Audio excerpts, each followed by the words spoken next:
Hi. Forgotten why I'm here.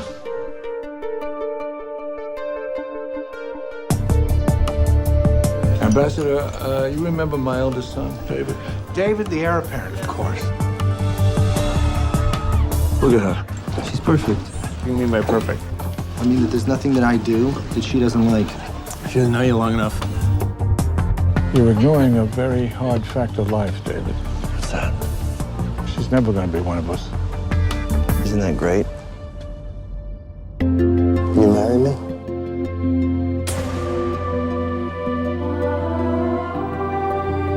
You're young, your husband's handsome, you have money, and a perfect life. Never been closer to anyone, and I don't know you at all. David, is there something wrong with you? You make me out to be this person that you think that I am. I'm not this person. Why would you give up everything just because of him?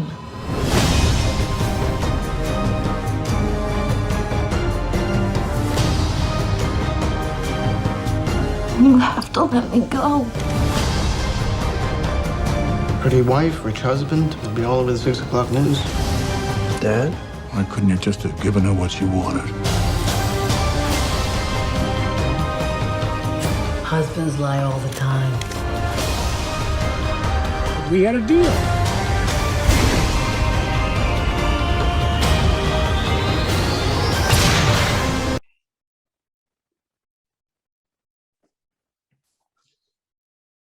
Hello. Hello, Dami. Hello, my dear Saliya. How are you today? I'm great. We're gonna talk about one of my favorite movies. One of your favorite movies. You know what? It's one of those movies where it reminds me of all the good things I like about you.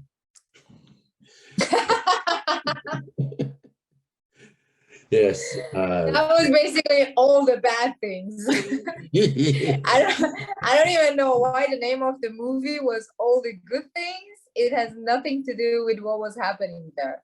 Yeah, it's actually quite mad, but it's all right. So I guess for those who don't know, the movie we're talking about are All the Good Things that came out in 2010, which was directed by Andrew Jerkic, and it came out with Ryan Gosling playing Matt Marks, Kirsten Durst playing Kathy Marks, and essentially the movie is about, it's an American mystery thriller with a romantic element to it, based on a real life story of the events around Robert Durst and the murdering of, some unfortunate woman in his life.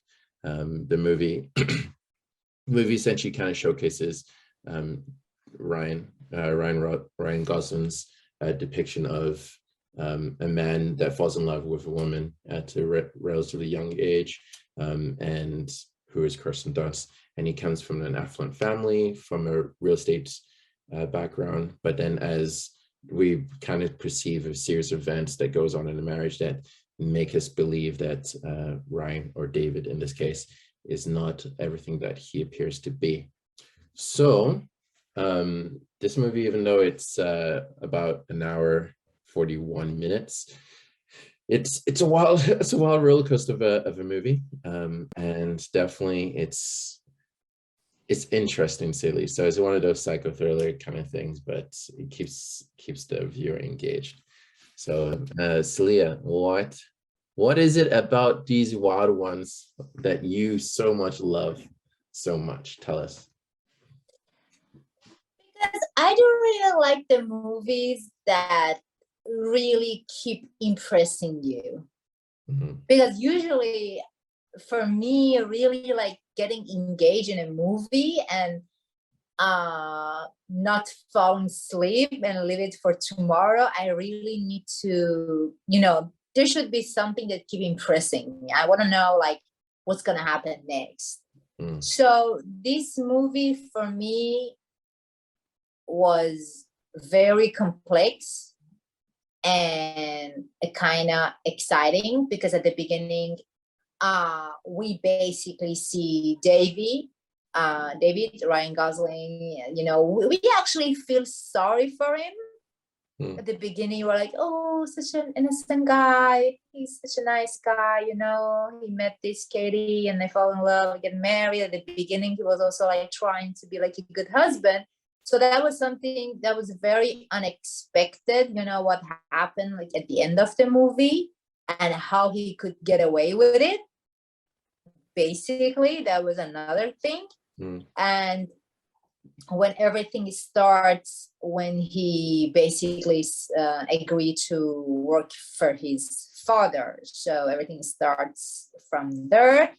And we also see that then Katie is a kind of very submissive woman that nowadays men appreciate more because women try not to be submissive these days. No so comment. Men like old school women that she's submissive. He also tells, they were like, oh, what do you like about her? He says, oh, she loves everything about me. She never complains. So that basically says men likes women like that.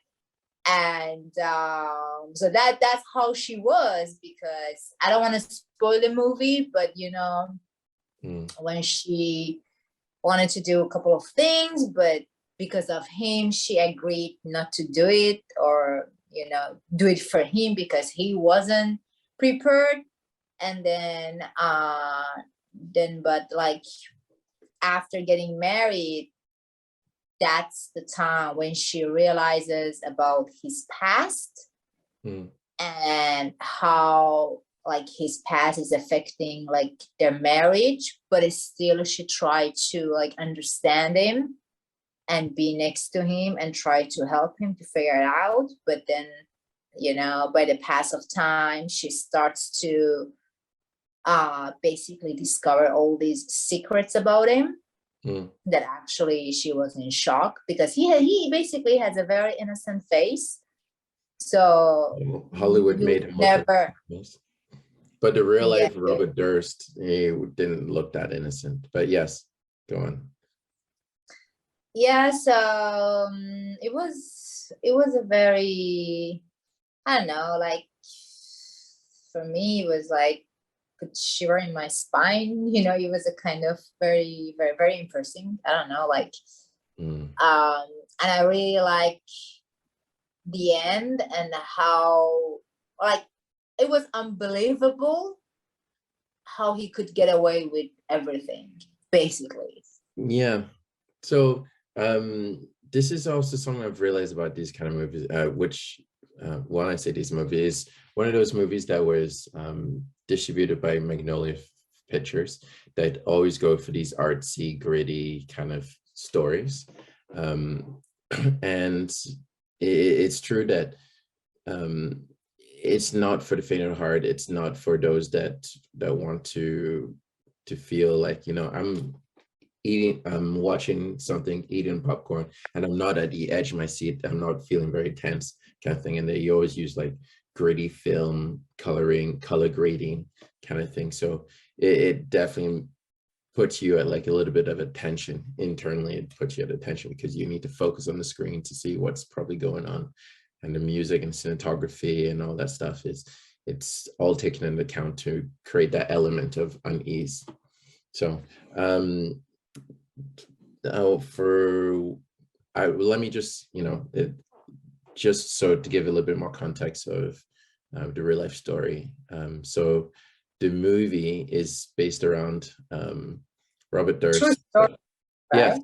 Yeah, it's it. Yeah, so it's exactly. So it's essentially it's based on a screenplay which was based on real life events of Robert Durst, whose first wife disappeared, Caitlin McCormick, who disappeared in 1982, and then he essentially got acquitted for some murders, but however, close to 20 years after the murder of his neighbor, I believe, Susan Berman, and Morris Black, he essentially got he got convicted of murder in 2021 and sentenced to life in prison.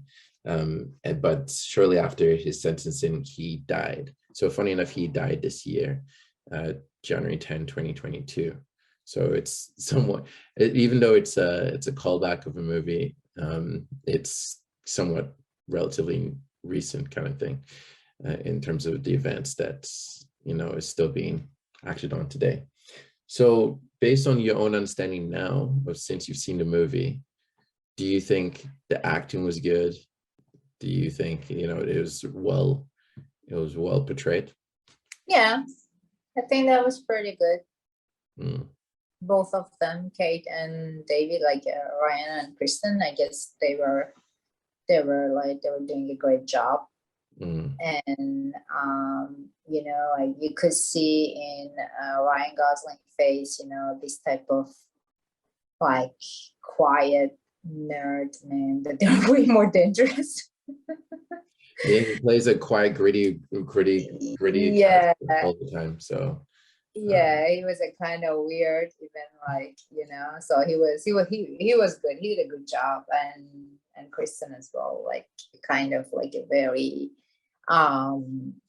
you know, good woman, good wife, submissive, ride or know, die, I think kind, is the term you're looking for. quiet most of the time. Yeah, but yeah, for me, it was also interesting casting, good casting. That I like the old man prosthetics that he used on Ryan Gosling to you know, tell the flashback story that we essentially see.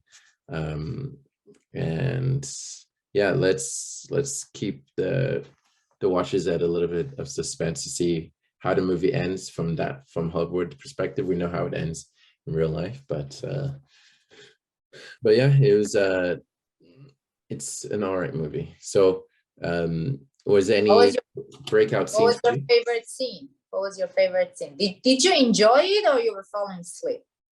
For me, it's not my cup of tea, because Yeah, I know. you know, I need a little bit more. You don't like these type of drama mystery. Oh gosh, no. Like, you know how long it's taken me to go through The Irishman? Like, it's a 3-hour movie, Martin Scorsese, and it's taking me like 8 months to get through, because I keep falling asleep. I'm like, this is slow storytelling. Okay, I get it. Something bad's gonna happen, whatever. But to answer your question, for me, my favorite part is definitely when we see the tension between David and his father, and you can really tell, like, it's very impactful on the influences this guy has. And the person that plays his father,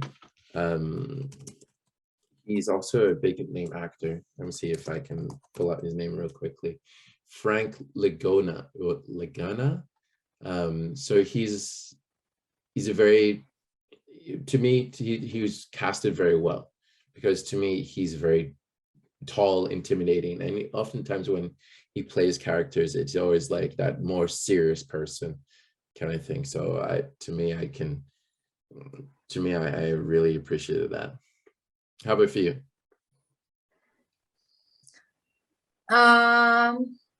My favorite scene is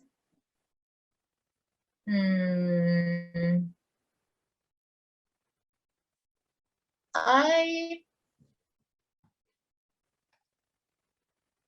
don't have a favorite scene now that I'm thinking. I think it wasn't like that I was like, oh my god, this scene was amazing. I mean, I think everything was the same, like the whole movie had like, yeah, so everything was the same, as in like impact on me. So okay, so either that, we can read that one or two ways, as in like it was very exciting from start to finish, or it was just like meh, start to finish. Which one is it? Or is it you were just, of course, from after the marriage it became exciting. Yeah, before it was a typical boy meets loving girl, and then they fall in love. typical you see each other, fall in love, and that's it. Yeah, true. you know, so everything, all the excitement starts after the marriage, so everything, all the excitement starts after the marriage. And I really, as I said, I really like the way that, everything was just, you just wanted to know what's gonna happen. So it was kept impressing me. So I really wanted to know what's the end of the story. Okay. But yeah, I think that's a good movie. So then, If someone like Gone Girl, so they probably like all the good things. oh, you are actually a wild one. I like It's true. it. You do like the Psychology, thrillers. that's crime. crime, murder, mystery. The smart. Will they get away with it?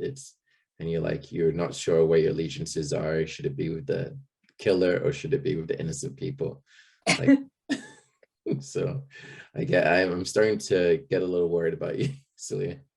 If I start hearing about disappearing people in your neighborhood, I'm like, Saliya is at it again. She's into crime, Yeah. probably, and the crime that she can get away with. Exactly. So I guess let's, out of 10, what would you give it? I would say 7 or 6.5 7 or 7. 7, let's say 7. Okay, you're giving a 7. I give it, for me, because it's not my type of movie, I'm sorry to say, but I'm gonna just give it like a 4. Yeah. Yeah. 4. Yeah, just because it's not like one of those movies where it's a breakout. Oh my God, it changed my life, or I want to be able to show this again to someone, kind of thing. To me, it's like I put it on. I could kind of put it on the background, but my life's not changed from it. I did not see myself running to the computer afterwards being like, oh my God, I need to figure out this. I need to look up this, look up who did film score, which actor was this, kind of thing. So it was all right. So I guess 4, 7, so an average of 5.5 salty P score. So on Rotten Tomatoes, it was 35%. And then IMDb 6.3 out of 10. So we curved it a little bit up because of Saliya's enthusiasm, but that's okay. But definitely it's out on Apple TV and some places, on certain countries out on Netflix. Amazon Prime. Amazon Prime, of course, to rent on their own. So definitely give it a watch if you're a Ryan Gosling fan, Kirsten Durst, and you like a little bit of thriller. But for every other movie, definitely like, subscribe, and share. We'll definitely look towards recording and reviewing some interesting stuff in the next few coming weeks. So we appreciate y'all. We'll see you again later. All right. Bye. See yas.